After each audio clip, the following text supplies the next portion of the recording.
한미 간의 백신 합의 이후 이 탄소 배출 감소 대안으로 소형 원자료 SMR 사업이 대두되고 있습니다.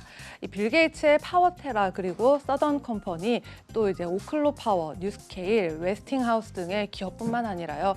중국, 일본, 캐나다, 프랑스, 호주 이런 여러 나라들도 SMR 개발에 양팔을 걷어붙였습니다. 그래서 오늘은 이 구리나 철광석 등의 다른 광물에 비해서 그간의 두각을 나타내지 못했던 옐로우 케이크이죠. 우라늄에 대해서 알아보겠습니다. 네, 먼저 우라늄에 대한 몇 가지 특징입니다. 먼저 우라늄 1kg이 만드는 에너지량은요. 석유 9,000드럼, 석탄 3,000톤과 맞먹는다고 하는데요.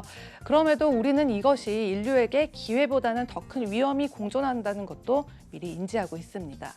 우라늄 하면 가장 먼저 떠오르는 이미지 역시 원자력 발전이 있겠고요. 원자력 발전소는 이산화탄소를 전혀 내뿜지 않는 대신에 방사능 물질이 방출된 경우에 아주 처참한 이 체르노빌 원전 사고나 후쿠시마 원전 사고를 떠올릴 수가 있습니다. 그리고 낮보다 약 70% 정도 더 밀도가 높기 때문에 이 갑옷을 뚫는 탄원에도 사용이 될 만큼 다양한 무기 제작에도 쓰이고 있죠. 또 색깔은 레몬색부터 녹색에 이르기까지 색을 발하고 있는데요. 특히 우라늄 류리는 이 자외선을 받으면 녹색 형광색이 나기 때문에 초기 사진술에서 색을 넣거나 또 명암을 낼 때 사용되기도 했고요. 또 도자기 유약에 들어가는 이 노란색을 넣고 만드는 데 쓰이기도 합니다. 네, 하지만 가장 중요한 거 이 방사능을 띠고 있는 독성 금속인 만큼 사람에게 노출되면 아주 치명적인 악영향을 미친다는 점이 되겠습니다.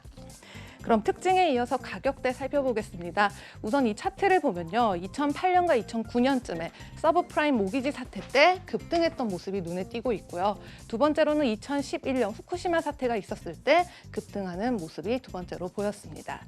그리고 이후로는 박스권에 갇힌 잠잠한 흐름인데요.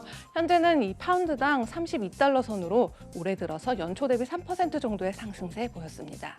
그런데 이 글로벌 데이터 어소시에이트에 따르면 실제로 이 코로나19로 2020년에는 전 세계 우라늄 생산량이 49,700톤으로요. 9.2%나 감소하면서 생산 차질을 겪기도 했습니다. 하지만 이제는 이 폐쇄됐던 광산들이 다시 문을 열면서 올해 전 세계 우라늄 생산량 3.1% 정도 회복이 됐다고 하네요. 그리고 향후에 2021년부터 2025년까지 연평균 6.2%의 복합 성장률을 기록하면서 2025년쯤에는 65,200톤에 이를 것으로 예상되고 있습니다. 그래서 호주 증권거래소도 이 우라늄 향후 파운드당 50달러 선까지 상승할 것으로 내다보고 있습니다.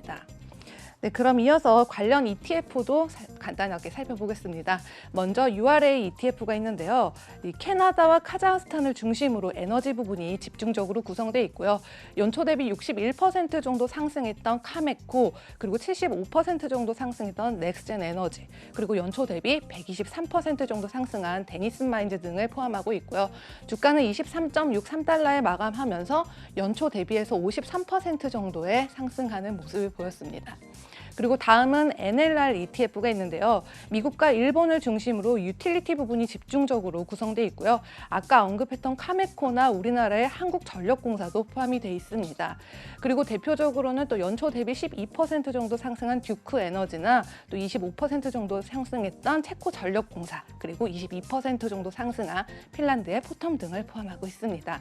그리고 주가는 약 55달러 선에 마감하면서요. 연초 대비 12.5%의 상승률 보였습니다.